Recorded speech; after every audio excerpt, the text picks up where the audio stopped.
Hola amigos, ¿cómo están? Hoy vamos a tratar un tema muy interesante, como es el aspecto jurídico en los pacientes oncológicos y en sus familiares.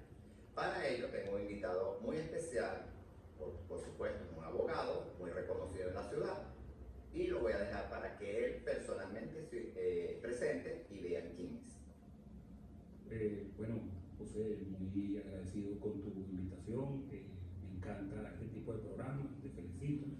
Mi nombre es Leonardo López, yo soy abogado en ejercicio de materia penal, con una especialización en materia de derechos humanos y en derecho procesal penal.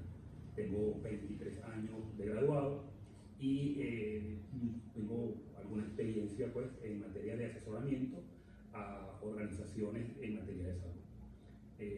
Cuando me hiciste esta invitación me encantó, quiero compartir contigo lo que sé y aportar un granito de arena a todos los pacientes oncológicos, cómo hacer, qué hacer, cómo organizarse, a los fines de que las deficiencias que se ocurren en este tipo de medicina de alto costo, ellos puedan estar debidamente asesorados, no se dispersen yendo a donde no tienen que ir y ubicarlos donde, cuáles son sus derechos, qué es lo que tienen que hacer y a dónde tienen que acudir para que hagan valer sus derechos en materia de oncología. Oye, excelente. Bueno, ya saben, nuestro invitado es el licenciado, el abogado Leonardo López, conocido con una amplia trayectoria, quien tiene todos los conocimientos para orientarlos a ustedes sobre el aspecto legal. Entonces, Leonardo, para entrar en materia, la primera pregunta que te voy a hacer, ¿qué es la ética? Bueno, te voy a dar dos enfoques. Hay un enfoque estrictamente jurídico, recuerda que son corrientes filosóficas, y básicamente la ética, tal como lo mencionaba Aristóteles, es el estudio del bien y del mal con relación a la moral y al comportamiento humano. Pero yo quería compartir con ustedes, ya que estamos hablando en materia de salud y de medicina, qué es la ética desde el punto de vista médico.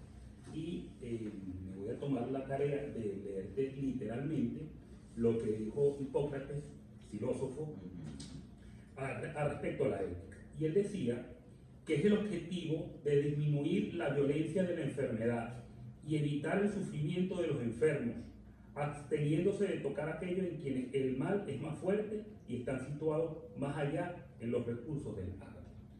Me encanta esta definición de Hipócrates porque dice que la ética desde el punto de vista médico es el alivio, es el compromiso del alivio hacia el enfermo. Eso es básicamente ética desde el punto de vista médico y desde el punto de vista filosófico jurídico.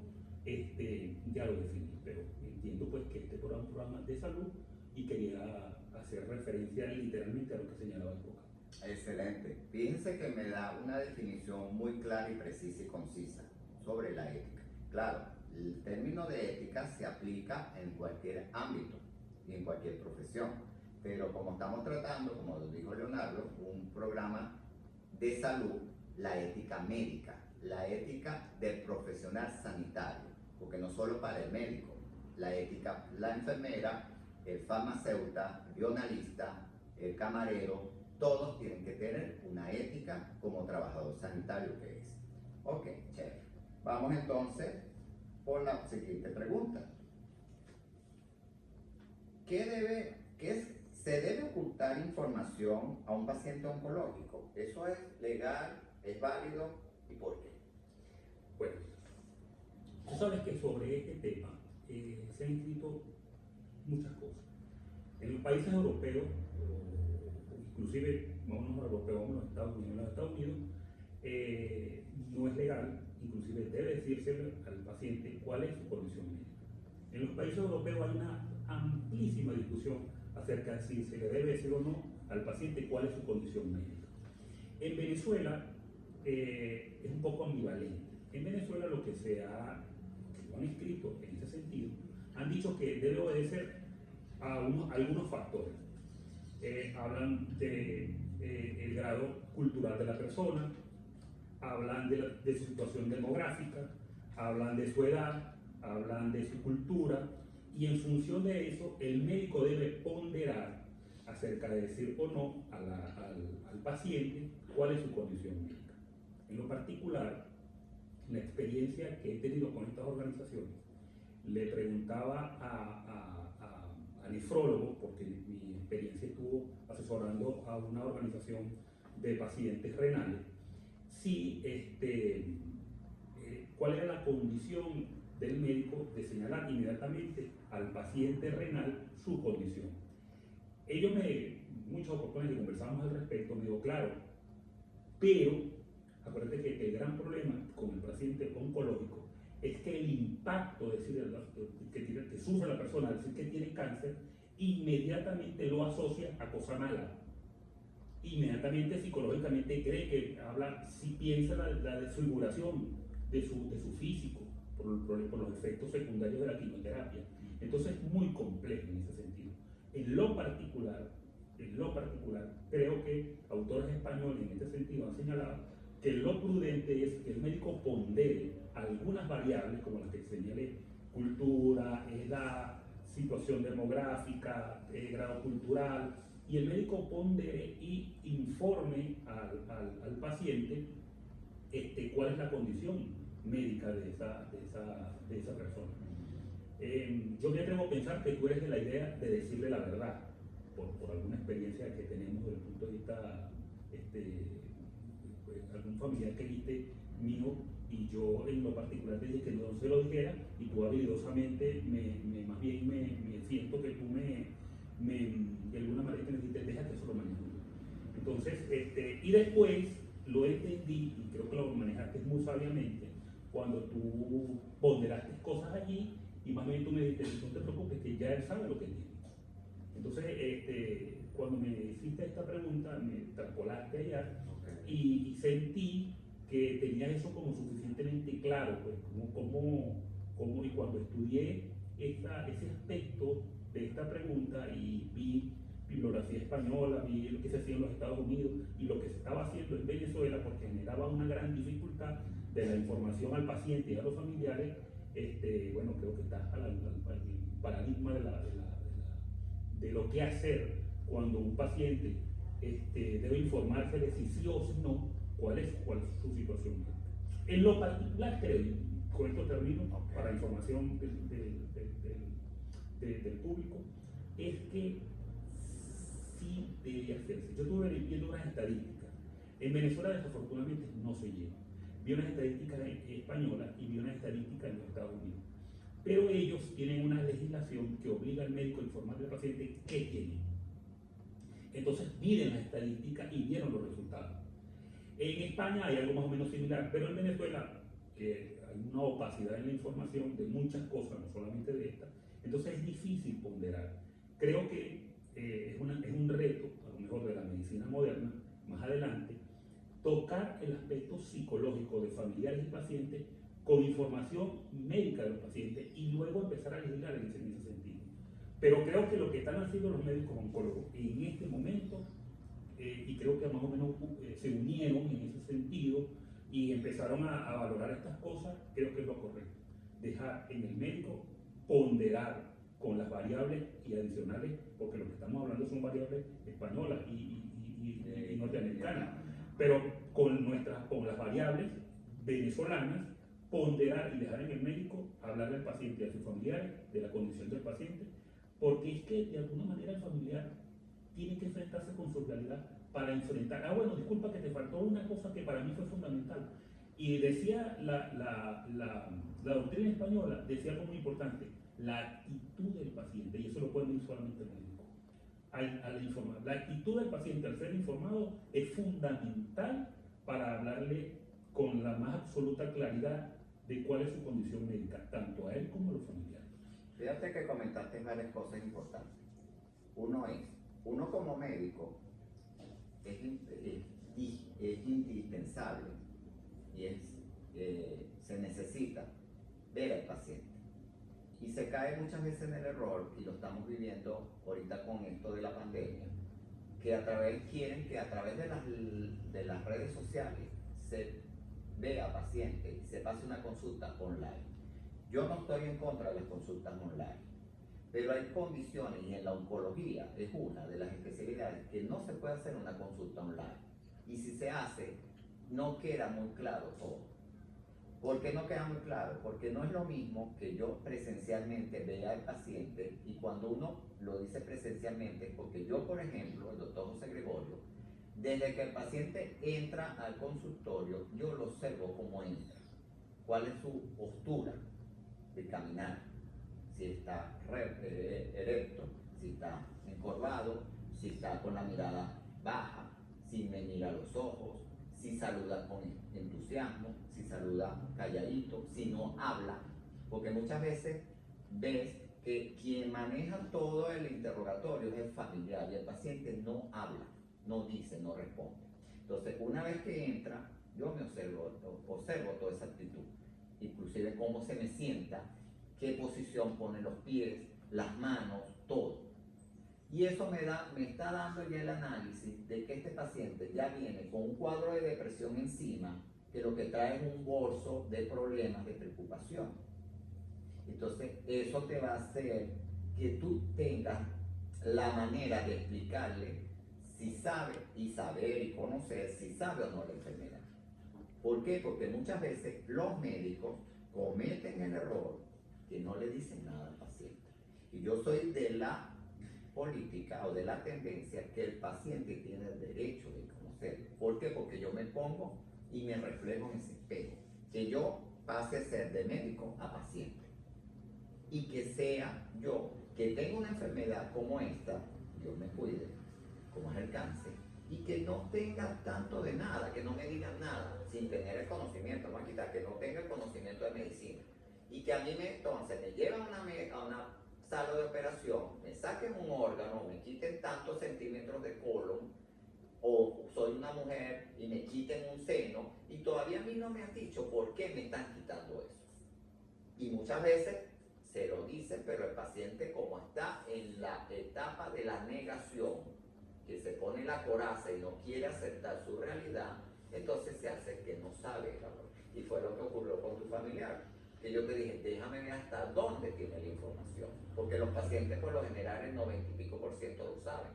Lo que pasa es que está en la etapa de la negación, que no quieres aceptar que estás pasando por un cáncer. Y volviendo a la información, entonces yo considero que uno como médico, eso sí, sabiendo y utilizando el lenguaje adecuado, el momento adecuado, que por eso es que yo voy en contra de las redes sociales. Yo no le puedo decir a un paciente o un familiar por las redes sociales o por WhatsApp, lo que me está mandando el estudio reporta que usted tiene un cáncer. Me parece que es una información tan contundente y tan dura. Cónchale, recibirla por WhatsApp no es lo adecuado. Entonces yo prefiero ver cómo está tu estado de ánimo, qué personalidad eres tú, para yo decirte en tu cara, tú tienes una enfermedad que se llama cáncer. ¿Por qué? Porque la palabra cáncer a estas alturas del siglo todavía la asocio con la muerte. Cáncer es igual muerte. Me dio cáncer, me voy a morir. En cambio, hay enfermedades que están en el primer lugar, como son las enfermedades cardiovasculares, la hipertensión, que está matando más personas, la morbilidad es mayor, y cuando una persona se le dice que tiene hipertensión, no asocia hipertensión con muerte, ¿no? Ni piensas que te vas a morir por la hipertensión. Y sabes que tienes un enemigo silencioso como es la hipertensión, que tienes que cumplir un tratamiento desde que te lo diagnosticaron hasta que te mueras. Y yo les digo, inclusive en la urna hay que meterte un blister de medicamento por si tú vas a resucitar o donde vas a ir tu alma, te llevas la hipertensión también. Entonces tienes que seguir tomando el medicamento. En cambio, la oncología y el cáncer ya pasó a ser dentro de las enfermedades crónicas. ¿Por qué está dentro de las enfermedades crónicas? Porque ha aumentado la sobrevida con un tratamiento adecuado. Y aquí hay la ventaja que yo puedo, en cualquier etapa de tu enfermedad, se suspende el tratamiento y tú puedes vivir un tiempo sin tratamiento. Inclusive lograr la curación, porque tengo testimonio de pacientes que llevan 11, 15, 20 años libres de enfermedad y les dio un cáncer. Entonces, no podemos seguir con esa asociación de cáncer igual a muerte. Entonces, pero es una palabra fuerte, una palabra que a cualquiera le mueve el piso.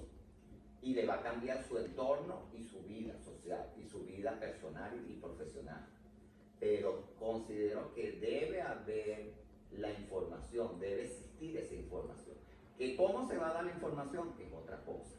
Pero eso de que se oculte información, y por eso te hago la pregunta, porque a uno lo manipulan los familiares. Tengo familiares que van primero a una entrevista y lo que te dicen, bueno, yo le voy a traer al familiar, a mi mamá o a mi papá, pero no le diga nada. Entonces yo lo primero que le pregunto, ¿qué edad tiene la persona? No, tiene 70 años, 60 años.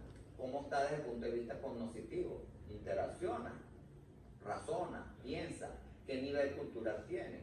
No, que es maestra, o es licenciado, o es abogado. Ajá, y te interactúo así. Entonces, ¿cómo yo, le digo a familia, cómo yo veo ocultando información tan importante si es una persona que está más pila que tú y que yo? Por ejemplo, yo tengo una mamá de 91 años, y mi mamá está más pila que yo y que tú, punto. Se recuerda toda la fecha, los detalles, ahorita iba saliendo, hijo, te llevaste tal cosa para acá, te da una agenda de cosas. Entonces digo, ¿cómo yo le oculto información a mi mamá si está más pila que yo? Que lo vas a ver. Y tú sabes lo malo, que es lo que yo también evito, que la información te llegue errática. Pues va a ocurrir. ¿Por qué? Porque te la va a dar una persona que no tiene conocimiento adecuado. Entonces, para evitar todo eso, considero que es mejor que sea el profesional de la salud y el especialista que te dé esa información. Y esa noticia que no es buena, pero la merece que te la dé de la mejor manera. Eso sí, como te estoy diciendo, de la mejor manera. Pero ocultar información, yo les digo a los familiares, para terminar la pregunta, no debo ocultar la información. Si usted quiere que se le pinte un mundo ideal, yo no puedo, porque si yo le voy a dar quimioterapia, o lo voy a mandar a radioterapia, o lo voy a mandar para un cirujano donde le van a quitar una pieza de su cuerpo, ¿qué le voy a decir que por qué le hicieron eso? Porque tienes una úlcera en el estómago, porque en la mama no me gustó tu mama y te vamos a quitar esa mama para ver si te pone otra. Porque, se le va a caer para cabello porque el antibiótico que te estoy poniendo se te cae el cabello. Yo le digo, tengo que decir quimioterapia. Y todo el mundo, teniendo un grado de instrucción muy bajo, al decir quimioterapia, lo relacionan con cáncer. Entonces son cosas que están tan tácitas, tan claras, que no se puede ocultar. Es como le digo, no puedes tapar el sol con un dedo. No puede. La realidad está. Entonces, lo mejor es informarlo adecuadamente para que esa persona agarre la fuerza, se ponga el pantalón, se monte en ese burro y arregle el burro. Porque en esta enfermedad el 98%, se lo digo yo, depende del paciente. Si tú me pones 98%, tú vas a lograr tu curación. Porque la curación depende del paciente, no del médico ni del familiar, es del paciente. Y el 2% es 1% para el familiar y el otro porcentaje, el 1 restante, es para el médico. Entonces, como tú estás viendo, el 98%, entonces si el paciente no sabe lo que está pasando, ¿cómo va a luchar? Pues sí. Si él está con una realidad que no es, con una noticia, una información que no es, entonces va a darle menos importancia y no le va a dar la seriedad que amerita un tratamiento como el cáncer. Y inclusive, para amalgamar tu posición, te digo algo más. Difícilmente una persona con ciertos síntomas o algunas palabras que diga su médico, todos tenemos acceso a internet. Va a consultar inmediatamente qué es lo que tiene. Y entonces ese paciente se va a sentir engañado por su médico que no le dijo la verdad de lo que le está ocurriendo. Consecuencia de eso, se va.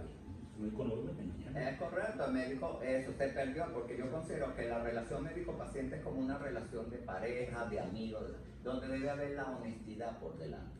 Si yo como médico no soy honesto con mi paciente, hablándole claro, de manera sencilla y precisa, el médico va a perder la confianza, porque el paciente va a perder la confianza, porque va a decir, este médico no me está diciendo las cosas. ¿Y qué te va a alegar después desde el punto de vista legal cuando vaya a ti? Vamos a demandar al doctor porque el doctor no me dijo, el doctor no me habló, el doctor no me explicó. El doctor me puso un tratamiento y yo mire cómo me puse. O el familiar te va a decir, vamos a demandar al médico porque el doctor no nos explicó que dándole ese tratamiento él tenía una posibilidad de tanto por ciento de fallecer. No nos dijo eso. Y cayó en ese porcentaje. Entonces vienen las demandas. Lo que pasa es que en Venezuela eso no agarra curso y no llega a la finalidad. estadio final. En cambio, por eso es que Estados Unidos se cuida mucho eso y le exige a los médicos que deben decir la verdad, que deben darle noticias. En España se cuida porque las leyes amparan al paciente y al familiar. Entonces vienen las demandas y las demandas y se prosperan. Yo creo que, mira, de todo esto que nosotros hemos conversado, podemos concluir, disculpa que lo haga yo, Sí. es Es que tienes que hacerlo tú. debe decírsele al paciente con las variables que hemos hablado, Correcto. la absoluta verdad de cuál es su condición médica. Entonces es muy importante, como lo están oyendo, de la boca de un abogado. Se le debe decir al paciente lo que está pasando en ese momento, cómo es su enfermedad, explicarle de manera sencilla, y eso va para el cirujano, para la persona que hace el diagnóstico, para el oncólogo, radioterapeuta. Cuando uno le va a implementar un tratamiento, tienes que explicarle en qué consiste ese tratamiento, cuáles son las ventajas y desventajas del tratamiento, cuáles son las complicaciones del tratamiento, para que inclusive lo ideal es hacer el consentimiento informado. Eso es un documento donde está explícito y escrito todo lo que va relacionado con la enfermedad de la persona y el tratamiento que se va a aplicar y los riesgos que pueden ocurrir en ese tratamiento y los beneficios también. Y al final se tiene que hacer que el paciente lo firme, lo acepte si está de acuerdo, lo va a firmar sin, por supuesto, obligación. Ajá. Y de manera voluntaria, y el familiar también como testigo de que eso se explicó de la manera como dice el documento. Y ahí tiene que estar inscrito el nombre, el apellido, el número de la cédula y hasta la huella digital. Porque a la hora de que venga un familiar o el mismo paciente quiera atentar contra el médico de farsante o que no le gustó cómo ocurre el desenvolvimiento del tratamiento, no tiene la manera de embromarte a usted, trabajador de salud, o usted, colega médico, porque usted mismo se cubrió sus espaldas con ese documento médico, ese médico legal, sí, con ese consentimiento informado, porque la historia médica es un documento médico legal, así mismo, donde todo debe estar escrito y donde el médico es el único que debe manipular la historia. El paciente no tiene derecho a manipular la historia ni a ver lo que se escribe en la historia.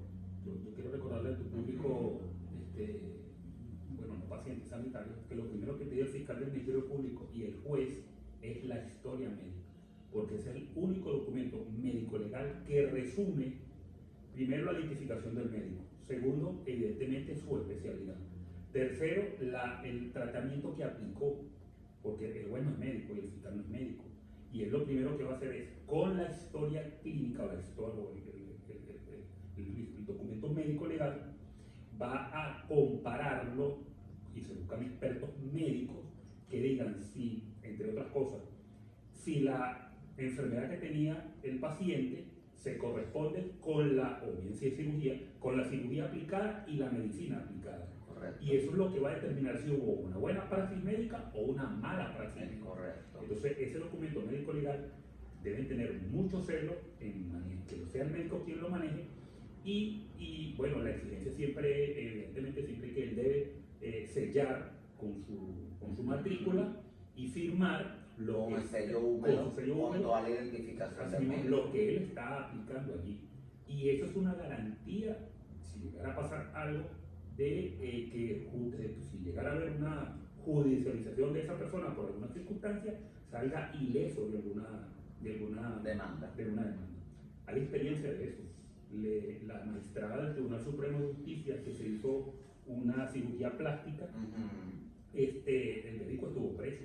Es correcto. ¿Qué hizo que ese médico pudiera salir en libertad? Pasando todo eso por un filtro y haciendo aparte la parte política que había ahí, evidentemente. Buscando la verdad del hecho. Exacto, buscando la verdad del hecho. Que el cirujano plástico, de acuerdo a la técnica que aplicó y a la medicina que indicó, se correspondían con ese acto médico.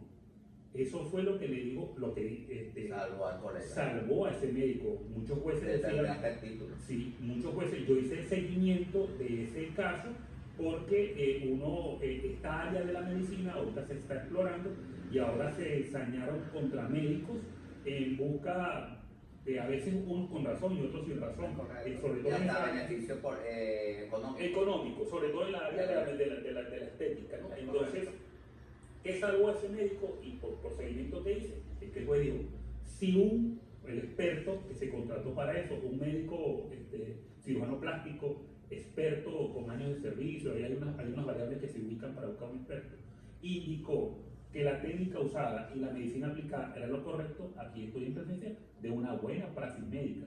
Y ese señor salió en libertad por eso. Por eso. ¿Y qué le pidieron? ¿Qué usó el juez fiscal para poder calificar eso? La historia clínica. La historia, o la historia médica. La historia médica. La historia médica. Entonces, volviendo a la historia médica, es un documento, como lo dijo el abogado, lo dice aquí Leonardo, un documento médico legal, donde tiene que tener una serie de requisitos, y ahí va la siguiente pregunta.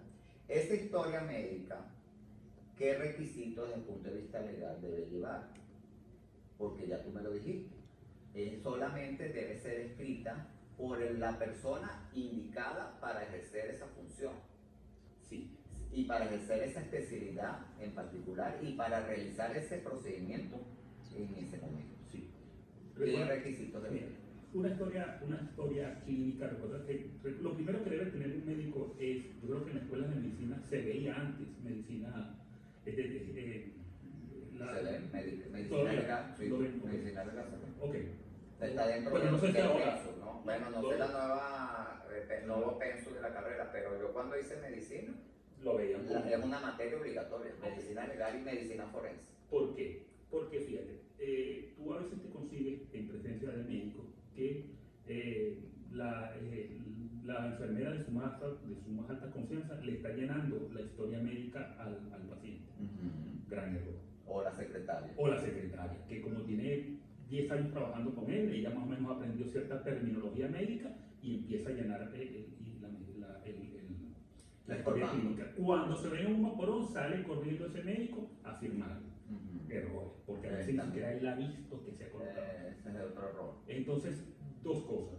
Primero, es un documento médico legal. Segundo, debe el médico que tiene el conocimiento científico de lo que está diciendo, la medicina aplicada que corresponde con ese tipo de enfermedad, debe tener celos con esa historia clínica. Como te comentaba, eso lo están llenando ahorita en los hospitales en hojas de reciclaje. Señores, eso es un documento médico legal.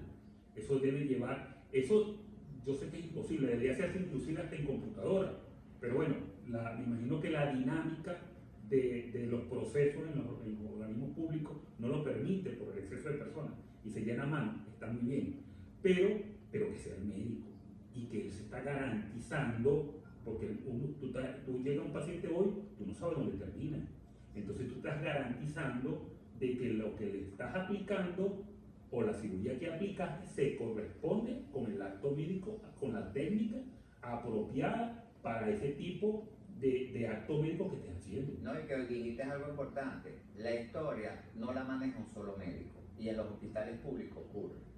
En los hospitales públicos puede entrar por emergencia y lo recibe el médico de emergencia. Posteriormente pasa a hospitalización, lo ve el médico de hospitalización. Posteriormente lo egresan y pasa a una consulta, entonces llega por ejemplo a la consulta de oncología. Entonces ya ahí tiene una trayectoria y un historial que tiene que seguir un lineamiento y como tú dices, tiene que ser manejado por un médico y ser escrito muy importante, y eso se lo estoy haciendo en énfasis a los directores de hospitales.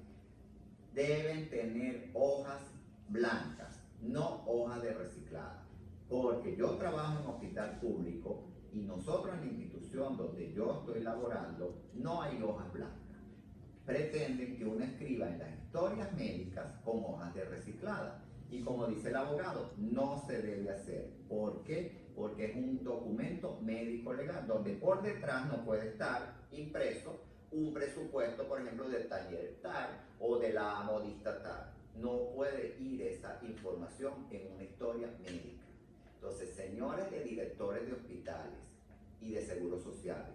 No pueden obligar a los médicos y a los galenos, a todos los profesionales que laboren en esas instituciones, que se escriba en hojas de reciclaje.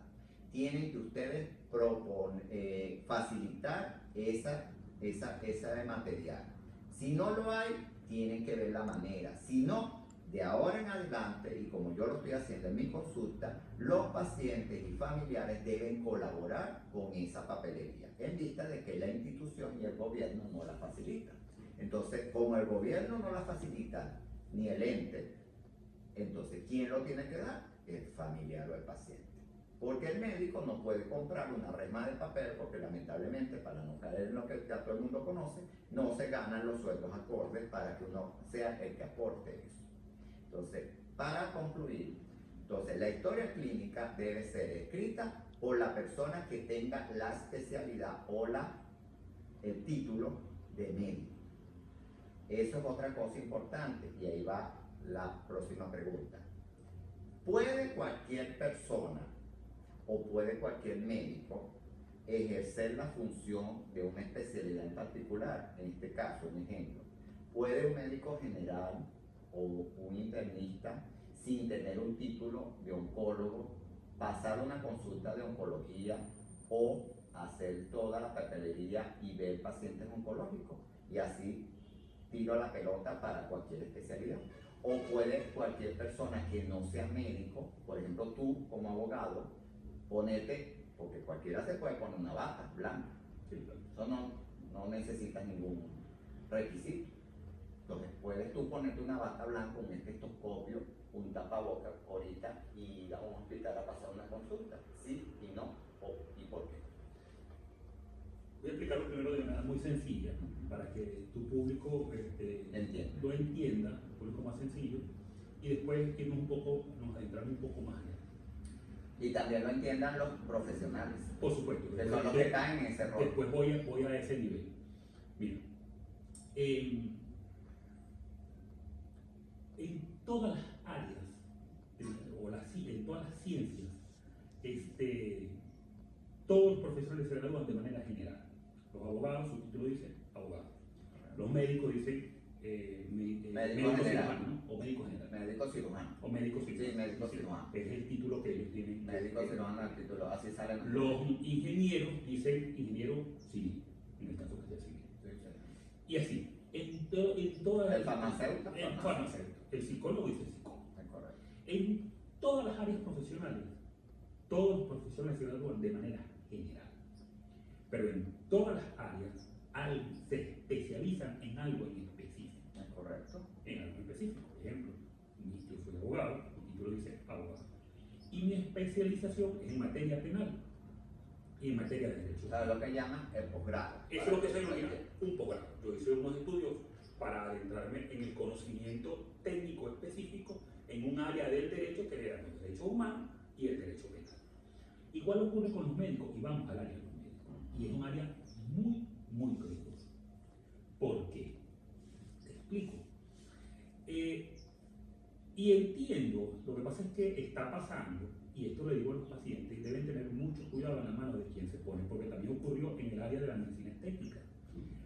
Profesionales que estaban aprendiendo de otros, empezaron a hacer cirugías estéticas, y cuando el paciente, por alguna circunstancia, les hizo lo que ustedes denominan un shock, creo que el término que usan, pero para hablar de manera llana y simple, presentó un evento en pleno desarrollo de esa cirugía y muere.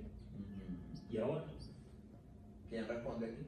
¿Quién responde? Entonces, ¿qué le va a pasar a este profesional? Lo primero que le va a pasar es que le van a decir, señor fulano de tal, deme sus credenciales y deme su especialización. Y esa persona, empiezan las excusas, empiezan los problemas, señores, escríbanlo, que esa persona va a estar presa. Y ya no por lo que se denomina homicidio culposo, que después definiría qué es eso, es porque es un homicidio intencional. Usted no puede, en ejemplo de que practique la medicina, alguna especialidad como la oncología, que es una especialidad de la medicina, una subespecialidad, una subespecialidad de la medicina, pero así ocurre con otras áreas, la cirugía. Bueno, tan especialísimo es todo, es la medicina, que hay cirujanos de mano, Correcto. que operan pura mano. Pura mano. Hay neurocirujanos que operan solamente. Solo el sistema nervioso central. Entonces, así ocurre en el área de la oncología. La oncología es una subespecialidad de la medicina interna y que para ejercerla la persona tiene que tener un título que lo acredite como tal. Y eso implica que cuando la persona tiene un título que lo acredite como tal, es porque tuvo 3 años de medicina interna más 3 años de oncología. Estamos hablando de que esta persona estuvo formándose durante 6 años. Y fíjate, Leonardo, que aquí no se ve en Venezuela. Aquí los oncólogos somos oncólogos generales, los llamamos así a todos. Pero en otros países, Estados Unidos, Europa, dentro de la oncología hay su especialidad. O sea que hay oncólogos que solo se dedican a pulmón, otros solo a mama, otros solo a colon, otros solo a sistema nervioso central, otros solo a tiroides y así. O sea, fíjate cómo la oncología y todas las especialidades, toda la parte de la medicina es tan compleja que no se puede quedar uno como general. Tienes que buscar más allá y ser más especialista para poder llegar al tratamiento adecuado de una especialidad o de un ejercicio profesional. Sí. Y inclusive dentro de la oncología es tan cambiante, porque ahorita estamos sentados aquí en este momento, en este conversatorio, y en este momento están saliendo a la luz pública estudios, miles de estudios relacionados con el cáncer. Que un oncólogo no puede sus 24 horas estar informado de eso que está aconteciendo ahorita, porque no te da chance. O te dedicas inclusive a la investigación o te dedicas a la práctica médica. Claro. Pero las dos cosas no las puedes hacer, pues no te va a dar tiempo. Y entonces cuando hay médicos que tienen 3 especialidades a la vez, ejemplo, internista, hematólogo, oncólogo, urólogo, nefrólogo, tú dices 5 especialidades y las 5 las puedes ejercer, ¿no? Se te van a quemar los 5 conejos, porque no puedes estar al día con 5 variedades, no vas a poder, se te va a escapar. Entonces ahí ya queda como ética, y así comenzamos el conversatorio, la ética. Ahí está la ética médica. Tú tienes que inclinarte en una sola cosa. Zapatero a su zapato. Entonces no puede ser cualquiera, como tú o como médico general, querer ponerse un disfraz y querer entonces ejercer una especialidad a la cual no está entrenado y no está capacitado. Entonces, volviendo a la historia médica, es muy importante que quien escriba la historia médica tiene que ser la persona indicada desde el punto de vista de conocimiento y de título, porque el conocimiento lo puede tener cualquiera, pero el título reconocido por instituciones del Estado, en este caso. Entonces, que tenga su título para poder ejercer una consulta de oncología, de nefrología, de inmunología, etcétera, etcétera. Y para finalizar, en la historia médica no debe haber tachones, rayaduras, borrones, ni dejar espacios en blanco. Siempre, una vez que uno terminó sus notas, debe inmediatamente poner sello húmedo con todos los datos del médico y su firma, y no dejar espacio, porque si usted deja un espacio, ahí se puede interpretar de que después se puede modificar la información a beneficio de la persona que está implicada en ese momento. Entonces lo ideal es escribir inmediatamente cerrar y firmar. Y debe ser la persona, porque a la hora de, como tú dices, una demanda, que aquí no agarran curso, ¿qué es lo que te pide el juez? La historia médica, que es el documento. Y entonces no puede llevar hojas de recicladas, no puede llevar enmendaduras, ni tachaduras, borrones, ni nada sustituido, ni espacio para que después modifiquen la información. Y ahí entra la palabra ética, hay que tener ética médica. No, sí, es que se lo voy a poner así. Cuando ya eso está en un tribunal, y mírenlo los profesionales de la medicina, la persona tiene rato en el cementerio, debe tener 4, 6 meses, 8 meses en el cementerio. Ahí no va a pasar nada. Y al juez no le pueden decir, bueno, tráigame el cuerpo para... La exhumación. Ajá, nada. El juez lo único que va a decir es, tráigame la historia clínica. Eso es lo que va a pedir. Y si llega, puede pasar el caso que diga, Que se amerite sumarlo. exactamente, que se amerite por alguna circunstancia particular exhumarlo, se hará. No, claro. Pero de resto, el juez trabaja en un 90% con la historia médica, más nada. Por eso insisto y ratifico lo que tú has señalado en términos de amalgamar. La redacción, la sin tachadura, sin dejar espacio. ¿Por qué no puedes dejar espacio? Porque en esos espacios se puede rellenar cualquier cosa. A veces, no, pero en perjuicio o en beneficio, no se sabe. Y si es en perjuicio, entonces el médico debe ser muy celoso. Por eso preguntaba al inicio si todavía en las escuelas de medicina se estaba dando medicina legal. Porque todas estas particularidades que a lo mejor los médicos no las toman en cuenta o no las toman en serio, deben tener cuidado. Y una recomendación muy particular. Yo creo que los médicos, en el exceso de trabajo que tienen, lo reconozco, y sobre todo ahora con lo de la pandemia, pero deberían regalarse, aunque sea, leer muchas cosas, leer la ley del ejercicio de la medicina. Leerla, no para aprendérsela, pero sí leérsela para que en su memoria diga, bueno, yo tengo estos derechos, porque en la ley del ejercicio de la medicina se señalan algunas cosas en protección del médico. Correcto. ¿No? Y como cosa del médico, y tiene que ver con su profesión, debería de leerla un poco. Y bueno, ir teniéndola allí o tenerla en su biblioteca de trabajo, porque ningún médico escapa a que en algún momento de su vida pase por un evento de que el paciente se le muera. Absolutamente ninguno.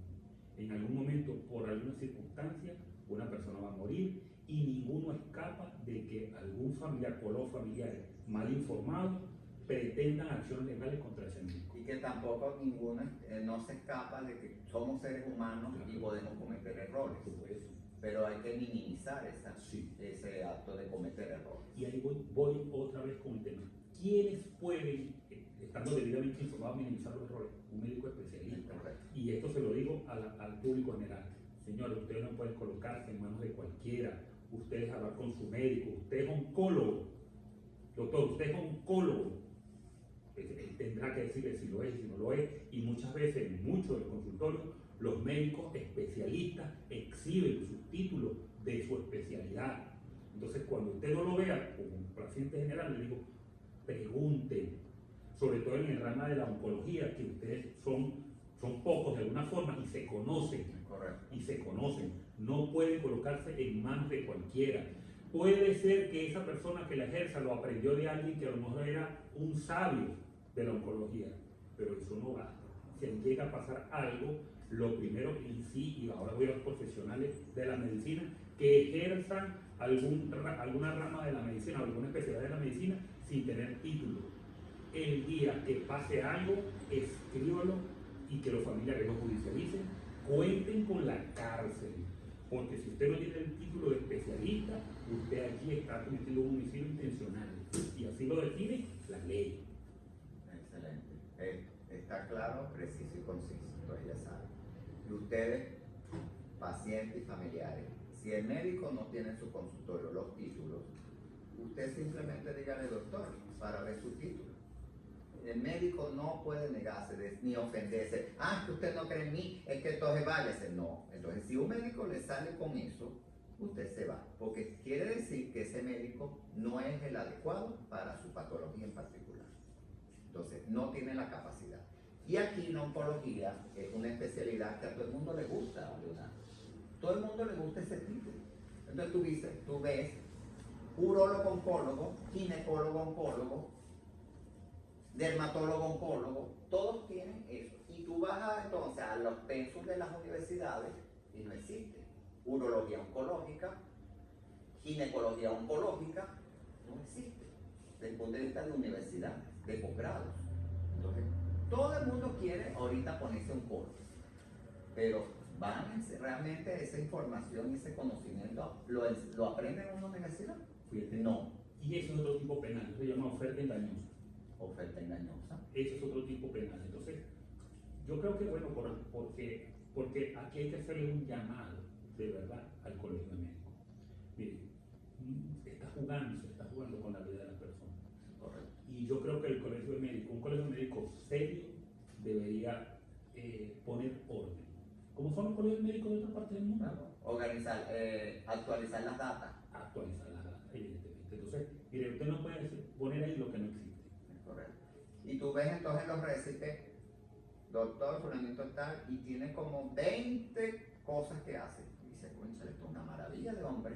Yo a veces los veo y digo, esto es una maravilla. Mira, y a diferencia de otras ramas de profesionales, por lo menos la que más celosa es con los posgrados, porque tengo una vinculado con algunos familiares médicos, es la medicina.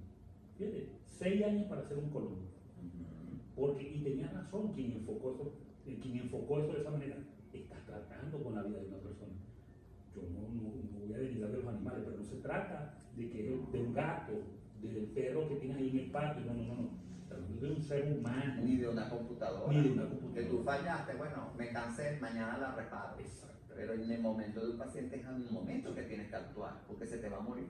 Así mismo. Si no tienes una actuación precisa. Mira, la vida es tan importante, pero tan importante, que el mundo lo ha entendido así, que es protegida por la Organización de los Estados Unidos como los derechos humanos. Y una de las cosas que más protege dice el derecho a la vida, que evidentemente está relacionada con la salud. Okay. Entonces, a veces no le damos la importancia los pacientes, inclusive quienes están en el mundo de la medicina, o sea, que lo que está tratando es cosas de la vida, que es el don más preciado que puede tener una Y persona. que si se pierde no la puedes recuperar. No la puedes recuperar. No la recuperas. No hay nada, ni que tengas todos los millones del mundo. No, nada. Aquí solamente dos personas han muerto desde que se conoce la historia del mundo. El primero fue Lázaro, que lo revivió Jesús, hijo de Dios, y la segunda fue la niña que estaba enferma, yéndonos a la parte religiosa, que lo estudiamos siempre cuando estamos hablando de materia de derechos humanos de la vida. La niña que estaba enferma, no recuerdo cuál capítulo de la Biblia es, que desde el que se conoce la historia del mundo, desde hace 2000 años, son dos personas que estuvo muertas, volvieron a la vida. En 2000 años. Y lo hizo una persona que tenía esos dones especiales, que fue el Hijo de Dios. Más nadie. Entonces, ratifico lo que dice. Ese don de la vida, después de que lo pierdes, nadie te la recupera, pero nadie. Cualquiera te la puede quitar. Pero cualquiera te la puede quitar. Eso es correcto. Y le digo cualquiera porque estamos hablando desde cualquier delincuente hasta un profesional. De la medicina, sí. Entonces, caemos a la pregunta siguiente. Okay. ¿Existen leyes que amparen a los pacientes oncológicos y a sus familiares? Mira, una ley en específico no existe. Existen generalidades de ley. La primera es la Constitución, ¿verdad? Y ahorita, al finalizar mi exposición, hacemos referencia a eso, porque yo quisiera que de alguna manera el público tuviera conocimiento de qué es lo que dice la Constitución. La segunda es la Ley del Seguro Social. Y hay una ley del sistema de salud, creado por el gobierno nacional. Pero una ley en específico no existe. No existe. Ni hay para los pacientes oncológicos, para los pacientes renales, que son las medicinas de alto costo, o para otro tipo de... Igual que para oncológicos, que hay también medicina de alto costo. Exactamente. Para los de enfermedades inmunológicas también existe medicina de alto costo. Entonces no existe una ley específica. No. Una ley general. Está el artículo 83, 84 de la Constitución. Está hay un capítulo que habla allí de la ley del Seguro Social y su reglamento.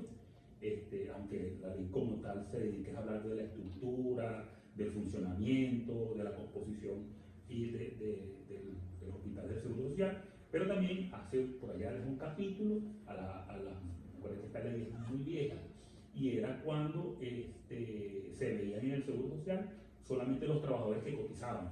Entonces habla del derecho del trabajador que cotiza a tener asistencia médica. A acudir a Seguro Social.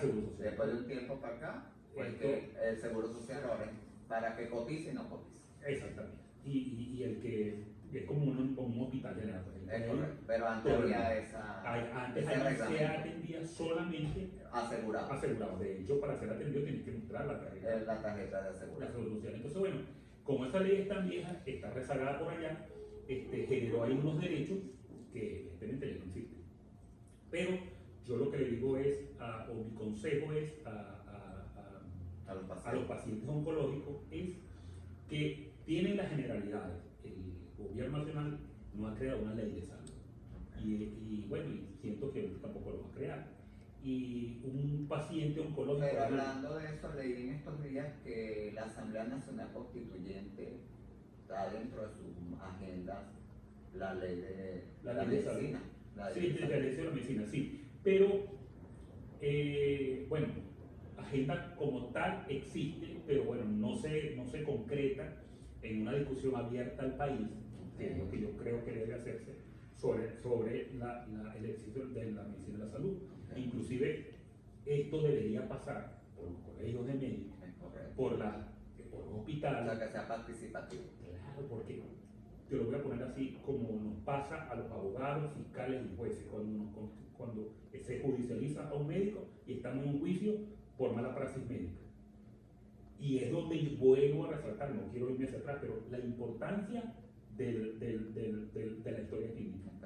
Ni el juez es médico, ni el fiscal es médico y ni el abogado es médico. Correcto. Ninguno de los tres. A veces hay terminologías que necesitamos los tres averiguar de qué se trata. Y no tiene un asesor médico. No lo hay. Cuando No esas lo hay. cosas ocurren, Ok. por ley, Ujú. el juez debe oficiar al colegio de médicos Ah. y que el colegio de médicos le Designe mande un banco de tres de tres especialistas. relacionados con el Con área eso. que están. Y le mandan a pedir el currículum Claro, claro. y los títulos. Ok. Entonces, regularmente siempre se opta por... Una comisión. Se nombra una comisión. Sí, de tres. personas. Número de Claro, tres. para que sea. Y emitan ellos un informe y una O si opinión. hay paro, o sea, uno dice una cosa, el tercero es el que va a definir. Así no es. Entonces, de hecho, se les pide que los tres, bueno, a lo mejor en la práctica no ocurre, pero en el concepto de la ley, que cada uno por separado emita su opinión. Ah, que no se comunique. No se comunica. Eso, en la práctica sí se comunica. No, bueno. Ajá, pero bueno, pero la intención es buena, que no se comunique y cada quien emita un criterio. Y regularmente buscan, viendo los currículos, más años de graduado, mucho conocimiento, Que sea el más objetivo. sí, porque lo que... Y profesional. Sí, entonces el juez, para que ahí vuelvo otra vez, ¿con quién se opina el juez? Porque no es médico, ni el fiscal es médico, Con esa comisión. con esa comisión. Ok. Que va a evaluar, ¿qué también va a evaluar esa comisión? Lo que nos queda, La historia la médica. historia médica. Va Más nada. también indagar. Porque nos ha pasado. ¿Qué ha pedido la comisión? Mándame la historia médica. Y por eso, profesionales deben escribir todos los detalles. Dediquen a que sea un minuto, unos segundos en escribir, porque se está cayendo que por la premura, por el volumen de pacientes, no se escriben las historias. Entonces hay que escribir todo. Yo inclusive a eso, yo tengo una experiencia que en una oportunidad, no soy médico evidentemente, y no colocó, para no hacer particularidades porque eso todavía está en juicio, el médico colocó una palabra inapropiada y la comisión quiso ayudar. Quizás, decía el informe, quizás el médico lo que quiso decir es esto. Yo recuerdo que el juez dijo, Quizás no existe aquí. no señor, y le invalidó su informe porque yo a ustedes les pido un informe objetivo. Ah, ¿Qué fue lo que dijo el médico allí y qué fue lo que aplicó debida o indebidamente? Más nada. ok. Invalidó ese informe y le solicitamos nuevamente al colegio de médicos enviar a otra Otra terna comisión. para inmediatamente volver a poder, para que por el problema que le ocurre y que a veces los médicos no se toman la molestia de tener el celo, porque esa es su libertad. Correcto. Esa es su Esa libertad. es su garantía de que están haciendo las cosas bien y que nadie le va a. Y era tan grotesco lo que se había escrito ahí que evidentemente querían ayudarlo, pero para que tú veas la importancia, era tan grotesco lo que escribió que si quiso esa comisión ayudarlo, digo, bueno, que a lo mejor el médico lo que quiso decir fue esto. Pero quizás no existe eso. No, y eso fue, el médico, de hecho lo subrayó, el juez, le digo, quizás no, ¿Es correcto? quizás no, Porque eso ya se malinterpreta. por supuesto, quizás no. Ok. Y lo otro que tú diste referencia, ya para concluir el tema de la importancia de la historia médica, es eso de la tachadura, Es correcto. Enmienda. la enmienda, los médicos tienen una manera más particular de escribir, los que a veces revisamos eso desde el punto de vista Ya legal. no se entiende lo que escribí. Ajá, sí, lo entendemos o escriben a veces sin un orden. O siglas. Exacto, Es lo otro. exacto. Entonces vamos a escribir siglas. Exacto, esa sintaxis. ACB. Entonces, ¿qué es ACB? Sí, Esa sí, sigla, ¿qué claro. significa? Entonces, claro, ya se conoce que es accidente cerebrovascular, pero hay siglas que no se entienden. Entonces, yo Por creo las que- querer abreviar. Ajá. Pero como es un vocabulario médico, Es correcto. ahí sí no me meto. Ok. Pero, y yo creo que inclusive recomiendo que puede conservarse, porque si uno se consulta, uno consulta eso con el colegio médico y un especialista dice, no, el médico cuando dijo Pero eso, que sí existe, es un código es un código. que dentro de la medicina que se entiende, pero hay códigos que se están creando por la premura de que quiero resumir o resumir el término o la palabra. Y entonces pongo nada más la sigla. Entonces, los que sí están ya mundialmente reconocidos está bien, pero hay unas que se están creando por la premura, entonces no debe ser. Y cayendo a la otra pregunta. Ok. ¿Para dónde entonces, si hay una ley general, porque no hay leyes específicas, para dónde o hacia dónde o qué instituciones existen en el país donde el paciente oncológico y sus familiares deben acudir? Acuérdate que en materia de medicina, en materia de salud, la salud está asociada a la vida. Y así como está asociada a la vida, está asociada a servicio público. Si un paciente oncológico siente que de alguna manera en cualquier institución, hospital o seguro social, le están vulnerando sus derechos, debe acudir a la Defensoría del Pueblo. Desde el punto de vista de los servicios, porque la Defensoría del Pueblo, entre sus funciones, está garantizada, o sea, ser garante, porque no es institución hospitalaria, pero ser garante de que esos servicios públicos, el servicio público de la medicina, se preste adecuadamente. Entonces, un paciente oncológico de alguna manera siente que sean vulnerados sus derechos como paciente.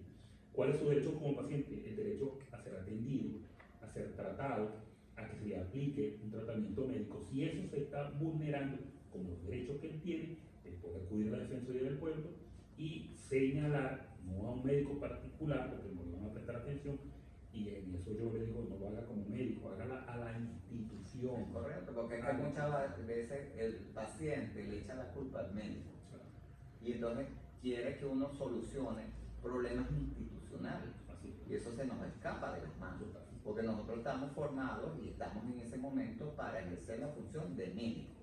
Que en la institución no hay agua, que en la institución no hay guantes, que en la institución no barre, ya eso no es médico.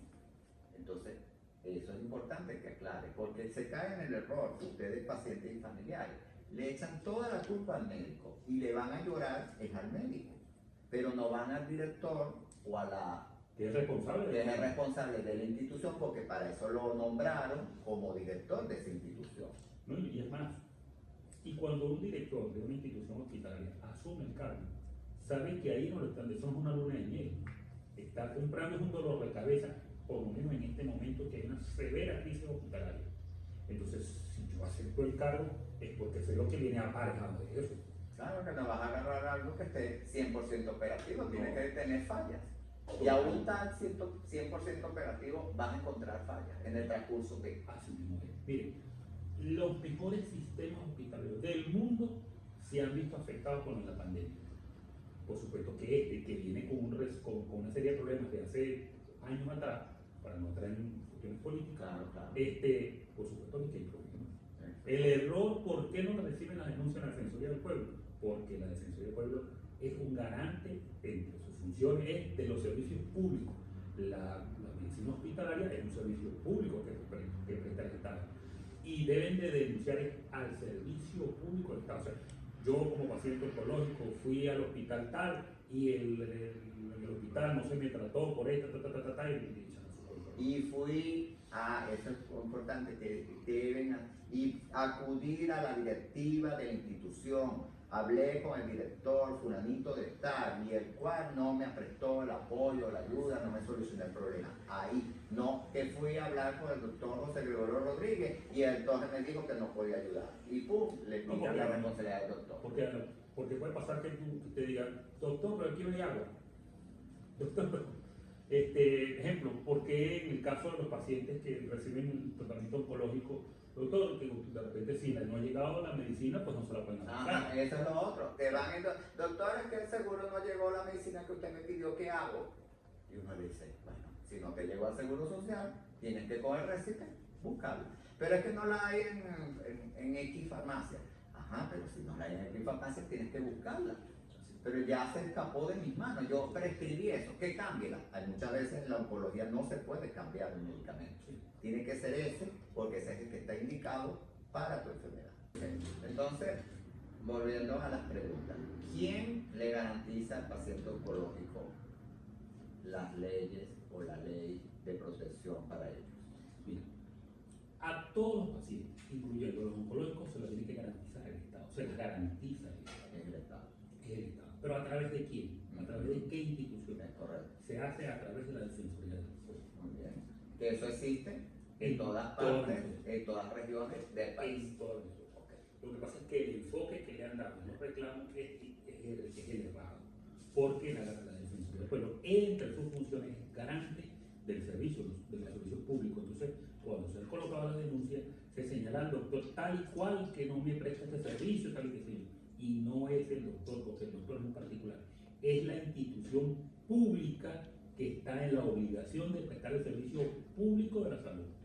Y enfocado a ese punto de vista, les van a prestar atención, van a llamar a ese director, lo van a entrevistar y le van a enviar un reclamo en este sentido, y por supuesto que el director hablará con el cuerpo de médicos que tienen allí, el cuerpo de enfermeras, que son todo el personal relacionado con la salud, que para viabilizar la prestación del servicio público de salud, porque es la prestación del servicio público de salud, que es lo que el Estado garantiza, así como garantiza la medicina en materia oncológica.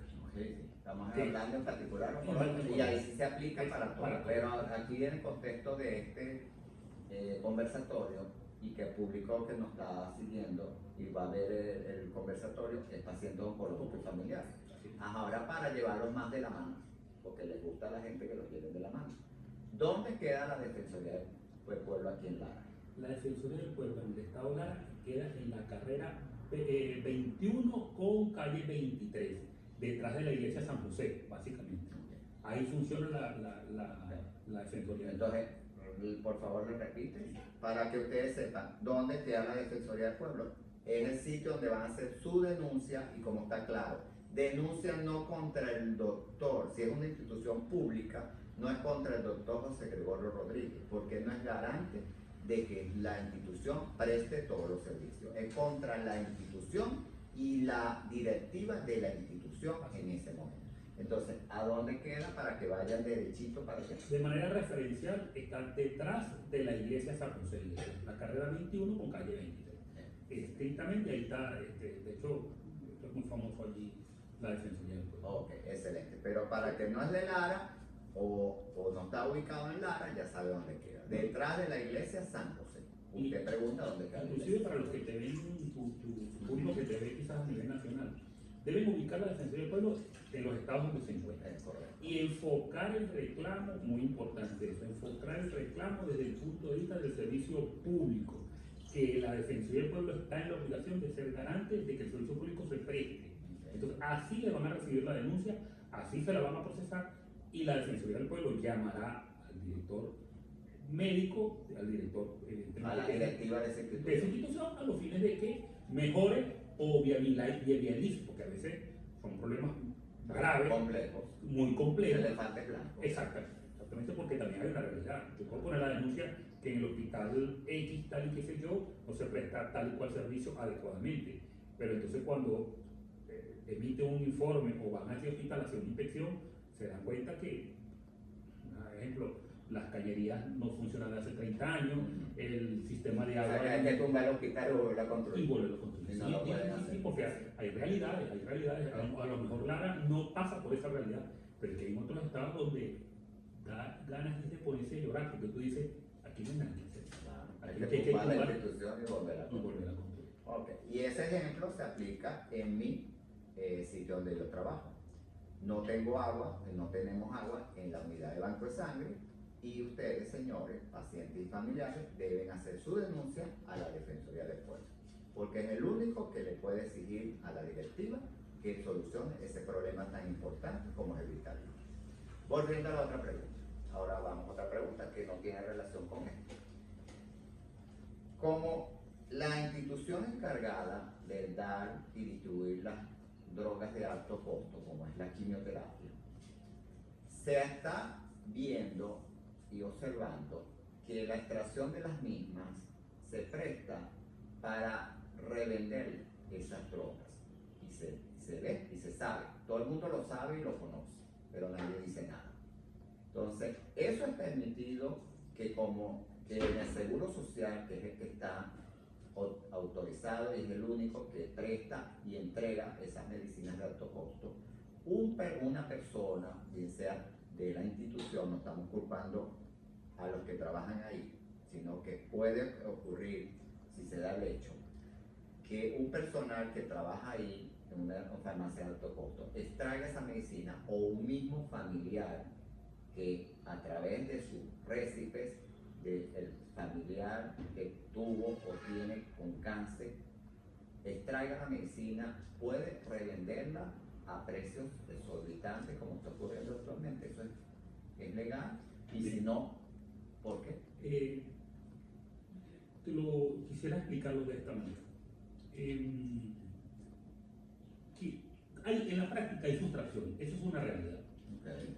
No quisiera entrar en consideración si lo hace un familiar, si lo hace a lo mejor el regente de la farmacia de esa institución. O sea, no estamos hablando de nadie. Pero lo que sí es una realidad es que hay sustracción.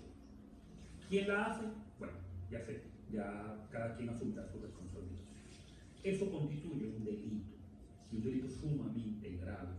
Y hay conciencia en los estrados judiciales que cuando se trata de medicinas de alto costo ser sumamente severo, pero sumamente severo. Y les voy a decir este ejemplo. El Seguro Social de San Cristóbal, al director del Seguro Social, le fueron imputados unos delitos por la sustracción de unos aires acondicionados. Pero esos aires acondicionados, cuando se hizo el análisis de esa sustracción, se veían, bueno, eso era para una oficina, o era a lo mejor para una sala de quimioterapia, o era para alguna sala de algún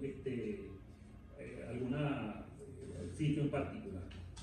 Pero a la final yo no logré, haciendo mis investigaciones, porque desde el punto de vista penal, el juez penal, y hay conciencia en eso, de ser muy severo, pero muy severo con ese tipo de cosas.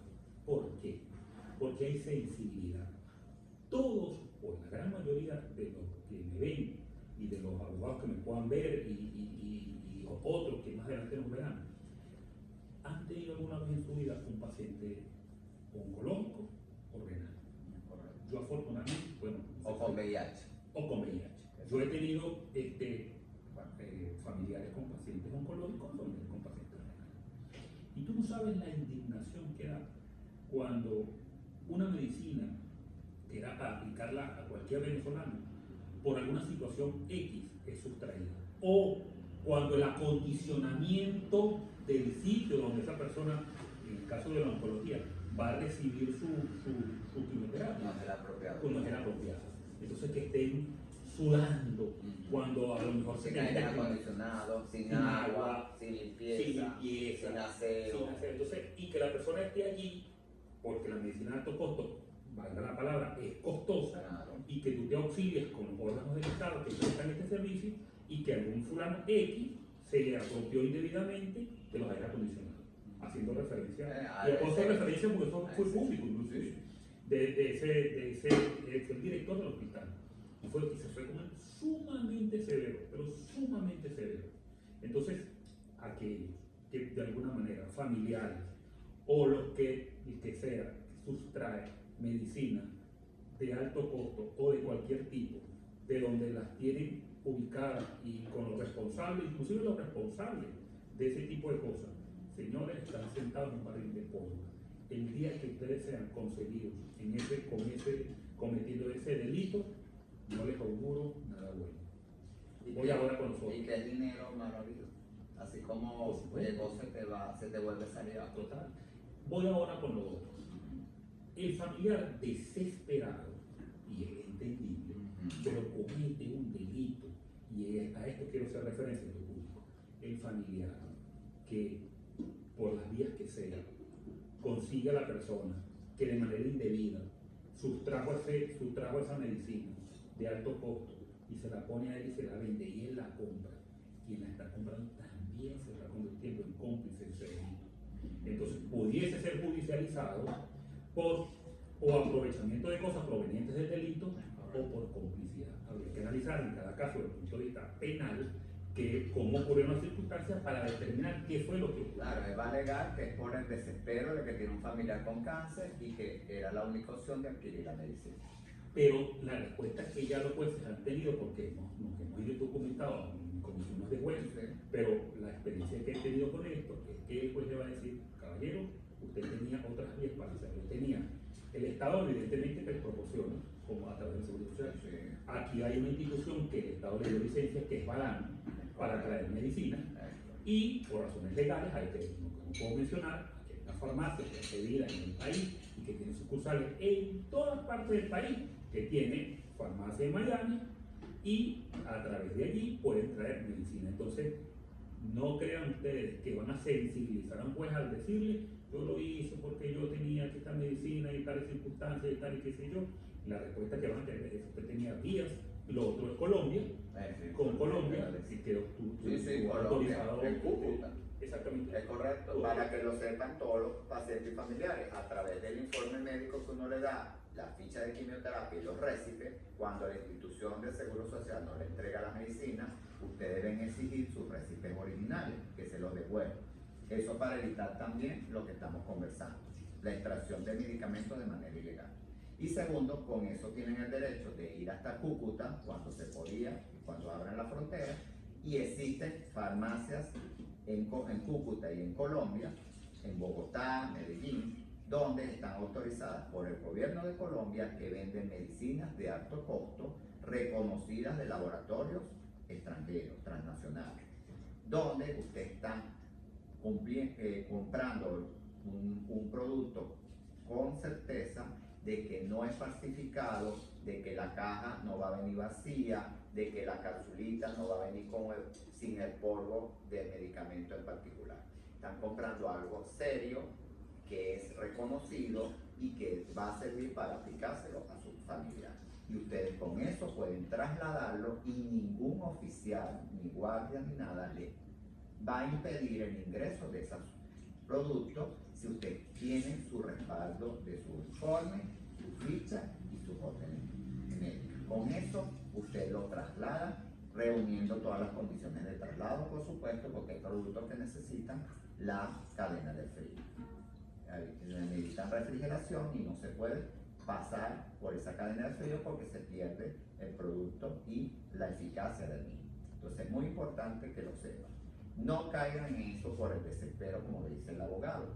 Si no consiguen la medicina del Seguro Social, han caído en estafa muchos pacientes, porque a mí me han llegado el comentario y en la consulta, y familiares, que lo ofrecen por la vía internet, por Instagram, se venden productos de alto costo, vale tanto, transfiere, ustedes ni conocen quién es, le dan la cuenta, ustedes inocentemente por el desespero transfieren en bolívares o en dólares y posteriormente la persona desaparece de la red social.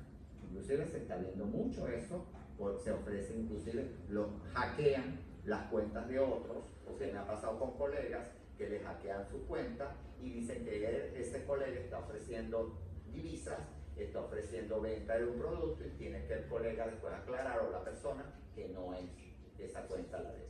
Entonces tengan cuidado y sean cautelosos, no caigan en esos juegos. Compren las cosas de manera legal y no le compren drogas a personas que están revendiendo y aprovechándose de su desespero y de su dolor. De manera resumida, volvemos. El Estado es el primero que garantiza el medicamento. Okay. Por algunas circunstancias, falló el Estado, perfecto. Único Balan. Tengo opción Balan. Que existen sucursales en cualquier rincón de Venezuela. No por la X, Balan tampoco me resultó. tengo una farmacia. Existen farmacias reconocidas en todas partes de Venezuela que también hacen esa función. Hacen contacto con el país, le entregan la que ustedes pagan allá, le envían la medicina hasta acá y ustedes la recogen acá. Y si no, van personalmente a lo que Y Colombia. De manera controlada. Recuerden, el particular paciente o familiar que incurra en ese riesgo de comprar medicina que ha sido sustraída del Seguro Social puede ser judicializado. Los jueces ya están claros que la gente tiene opción. Eso era antes que el juez decía, no tenía opción, ya no. Hay opciones y los jueces lo saben. Y le va a decir lo mismo que estoy diciendo yo. Pues vaya a Badán, vaya a la farmacia, búsquese un oncólogo, hágase un informe, puede ir a Colombia. O sea, si hay opciones, porque si la hay. Pero incurrir en el delito, no. Ahí no va a haber. O sea, no agarren la vía más fácil. De comprárselas de la esquina, que me la está vendiendo ahí en la bodeguita, en el kiosco, de manera tal, con un precio fácil. Así. No debes caer. Y si no, vas a caer en el estafa. Entonces, puedes caer desde el punto de vista legal a ser preso por eso, por comprar un medicamento de procedencia dudosa o ilícita, porque es del Estado. Y puede ser estafado porque deposita y te... Para concluir, y en resumen, todo lo que conversamos hoy, quiero que me hagan una síntesis de todo, de manera precisa y concisa. Es difícil porque la oncología es una rama apasionante y da para conversar. Claro, mucho. Esto nos dio para otros temas que vamos a tratar posteriormente. Sí, para resumir cuentas. Uno, tú lo decías, el cáncer no está asociado a la muerte. Un buen tratamiento, un cáncer detectado a tiempo, que eso implica chequeos, y al chequear y detectar inmediatamente, eso tiene solución. Por lo que el cáncer, y es una premisa, no está asociada a la muerte. Ya no es muerte. Ya el cáncer no es igual muerte. No. Y si estás acudiendo a la persona indicada, se minimiza esa teoría. Para que una persona indicada, cuando nos paseamos por este conversatorio, hablábamos de oncólogos, no aprendices que aprendieron muy bien, oncólogos. O sea, exigir, ¿qué es lo que quiere decir Leonardo ahí? Exigir títulos, señores, a sus médicos. Si no lo tienen en su consultorio, en su sitio de trabajo, gustosamente sigan. Y el médico está en el deber, aquí está mi credencial, yo soy esta especialidad. No caigan en ofertas engañosas como dice. ¿Quién garantiza los derechos del paciente oncólogo? Recuerden, eso es primero el Estado a través de una figura que es la Defensoría del Pueblo. Importantísimo tener decidido que cuando yo voy a hacer un reclamo, no voy a hacer reclamo del médico tal o cual, es hablar de la institución que allí lo tomará, va a procesar esa denuncia la Defensoría del Pueblo. Y que se aplica no solo a público, a privado también, porque puede haber clínicas que le ofrecieron un servicio y que no le cumplieron con ese servicio, a pesar de que usted pagó una cantidad de plata. Sobre todo porque el servicio de la salud es un servicio público. Ese es el enfoque. Es correcto. Y es lo que queremos que aquí. La salud es pública y el gobierno y el Estado está en la garantía de ofrecer ese derecho. Todos tenemos el derecho a la salud. Nos paseamos también por este conversatorio de manera de conclusión, documento médico-legal, que es la protección, y esto va a los médicos, que es la protección que tiene el médico de lo que se hizo a ese paciente, es el adecuado. Y que se tomen la tarea de un minutico de escribir de manera detallada lo que está ocurriendo en ese acto médico, ese procedimiento en ese momento, para que se cubran, señores, sus espaldas.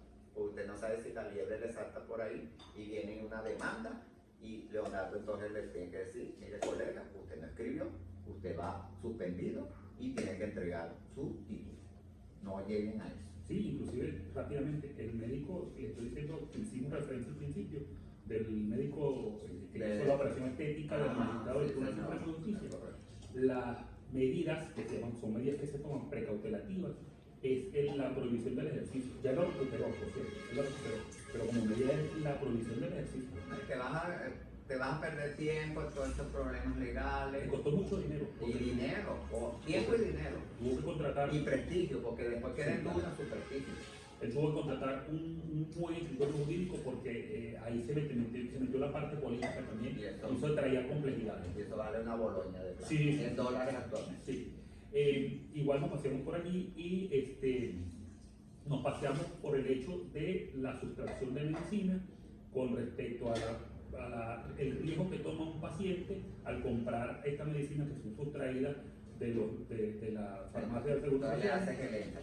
El paciente ya es un delincuente, porque está comprando Un un producto que es producto de sustraído. manera ilícita, Exactamente. de extracción ilícita. La persona que te lo vende Así también. también es un delincuente. Tal cual. Y les hacía referencia y les vuelvo a señalar que cuando una persona es judicializada por estas cosas, había antes la sensibilidad que tenían los jueces y fiscales, decían no tu opción, el Estado no le proporciona la salud y tal, y qué sé yo, y había, siendo un delito, había como la flexibilización, el relajamiento un poco de la severidad para castigar. Ya no, porque sí hay opciones como lo dijimos, está en la farmacia, está Badán, está ir a Colombia, o sea, hay opciones cómo solucionar, y ya los jueces lo saben, y están siendo muy severos, porque lo que les dije, jueces, fiscales, todos de alguna manera han sufrido, o por terceras personas, que algún paciente, o renal o oncológico, y saben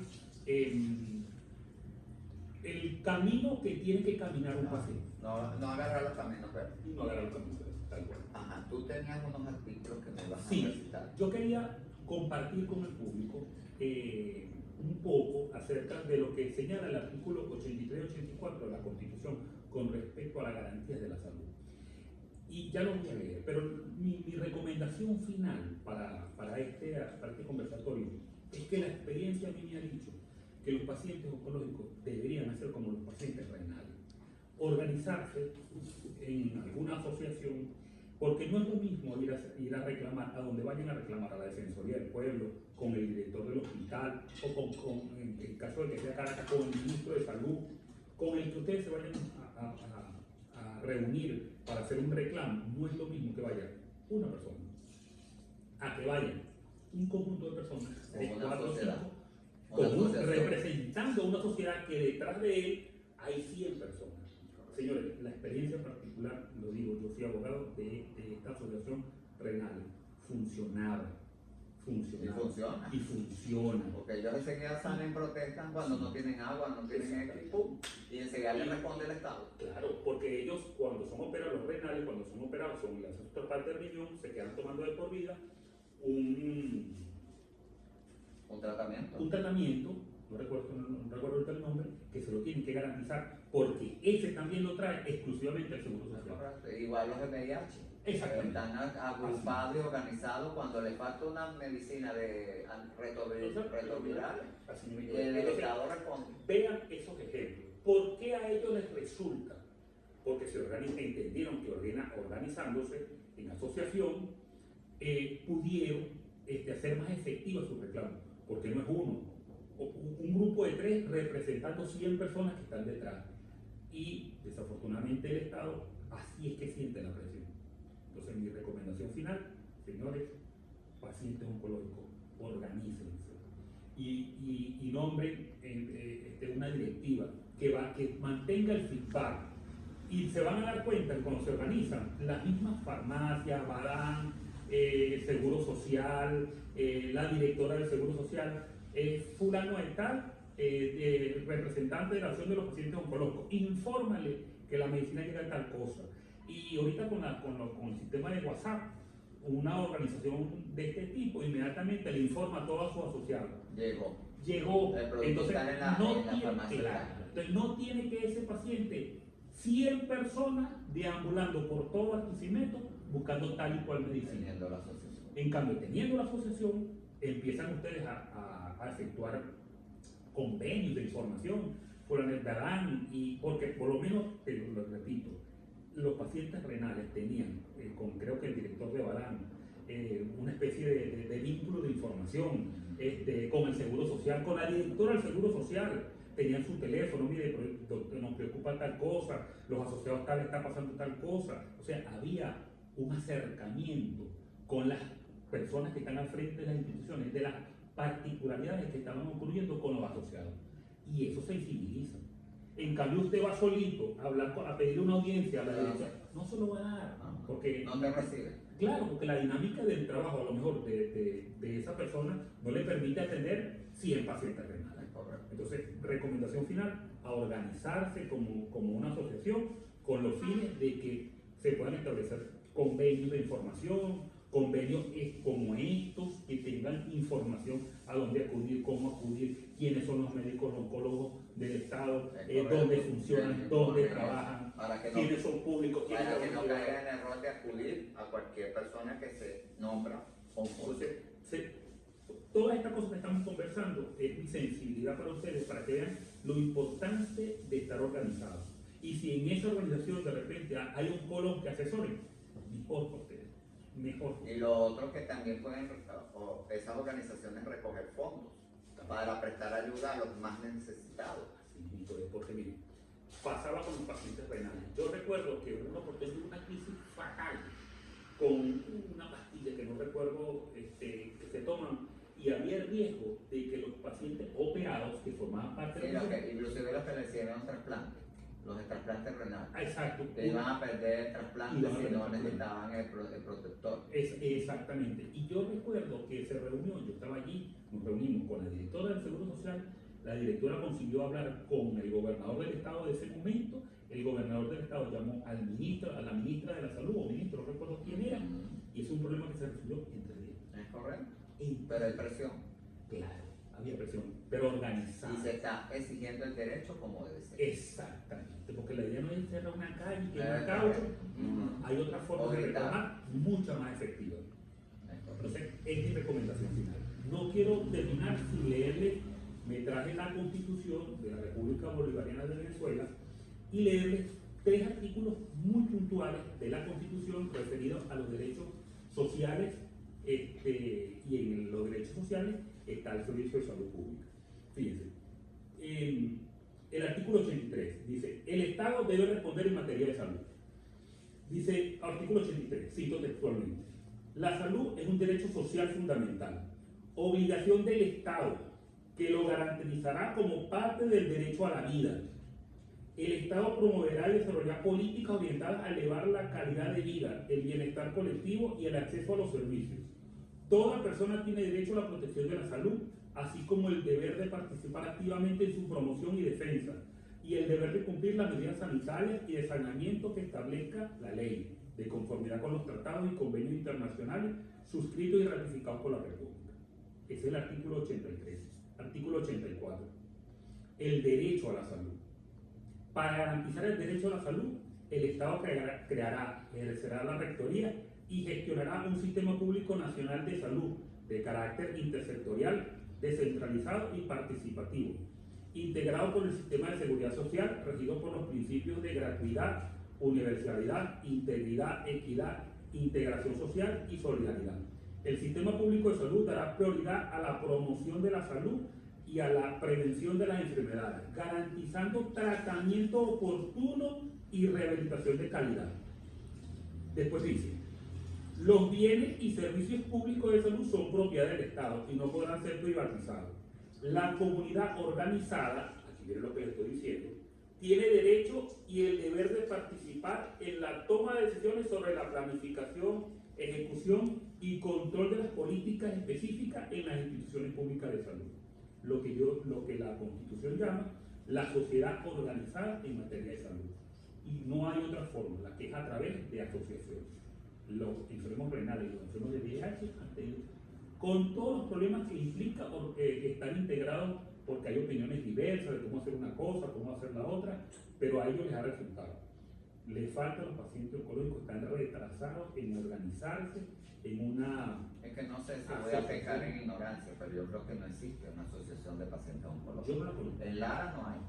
No sé en otro estado. No la conozco. Aquí hay una red de derechos humanos que hace vida en Lara, y están los pacientes de VIH y los pacientes renales. Por eso. No he visto pacientes oncológicos. No. Yo estoy en la área de oncología, siempre he incitado a eso. Se empezó a crear una en el Pastor Oropesa, donde yo laboro, y no se hizo un documento legal, se creó como asociación, pero murió. Así como nació, falleció inmediatamente, porque no le dieron continuidad. Entonces, señores, para concluir, espero que, Leonardo, bueno, te doy las gracias Quiero que te despidan. Sí, mire, yo, este tipo de cosas para mí son muy sensibles. Explico, mi familia, todos mis tíos por parte de mi mamá, todos muertos de cáncer. Bueno, desafortunadamente a lo mejor no había en aquella época no había el avance científico y tecnológico que hay en estos momentos. Entonces para mí este es un tema muy sensible. Yo estoy a la orden de manera gratuita para ayudarlos a conformarla, para consolidarla, y está con orientarlos un poco con la experiencia que traigo con los pacientes. Como a la gente le gusta que lo lleven de la mano, ¿dónde te pueden localizar? Me pueden localizar por teléfono. Bueno, inmediatamente si alguien está interesado, en mis redes sociales. Okay. Mi Twitter es @soto08. Mi teléfono es 0424-523-8262. Y si por alguna de las dos no me pueden localizar, en Instagram soy igual Soto08. Pero si no hay manera de localizarme, menos que a través tuyo, me ubicas y yo con muchísimo gusto ayudo de manera gratuita. Claro, yo en estas cosas no cobro. En mi ejercicio profesional evidentemente lo hago porque yo soy un abogado de ejercicio profesional, pero si es para ayudar a consolidar, para orientar con muchísimo gusto, porque yo siento que es el aporte que como persona, como ser humano, quisiera dar a la sociedad para que las cosas funcionen. En el país muchas cosas no funcionan, pero a veces también es parte de nosotros que nos buscamos colaborar. Y que si en un sitio hospitalario de repente ya consolidado, una organización fuerte, sólida, nos conseguimos, como pasaba con los pacientes renales, que no había, yo recuerdo que una oportunidad creo que no había inyectadora, no recuerdo, creo que fue algo así, pero esa organización en esa oportunidad era muy sólida y con pequeños aportes de los mismos asociados, cosas que ellos eran bastante, ella era bastante, se la proporcionaron porque al final le estaban proporcionando la inyectadora para ellos mismos. Entonces, mire, se van a dar cuenta que eso bien orientado y bien hecho funciona para muchas cosas. No para chismear, porque van a haber problemas cuando en una sociedad de personas siempre hay problemas, pero bien orientado y bien canalizado, las cosas funcionan. Claro, para que tengan el mismo objetivo y el mismo fin. Inclusive, sin mezclar política. No, ese es el primer principio que debe tener una relación. Aquí son válidos, es válido todo el que quiera ir, claro, pero no a imponer su política, no, sino sencillamente a hablar de su problema. Exactamente. Y ayudar al paciente. Y funciona.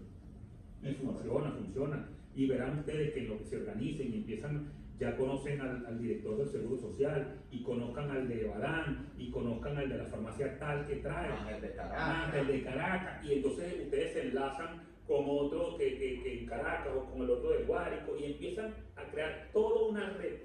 Y se dan cuenta que no hace falta comprar medicina sustraída en ninguna parte. Hay instituciones, recuerdo yo que en Caracas, donde antes estaba la antigua, por la avenida Castellana, funciona recordé eso ahorita, el consulado, la embajada hindú, consulado hindú, no estoy seguro, yo recuerdo que hasta ahí se fueron a llevar unas propuestas y se las proporcionó.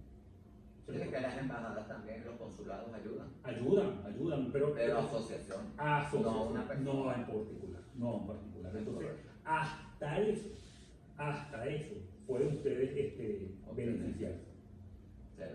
Bueno, ¿qué les puedo decir?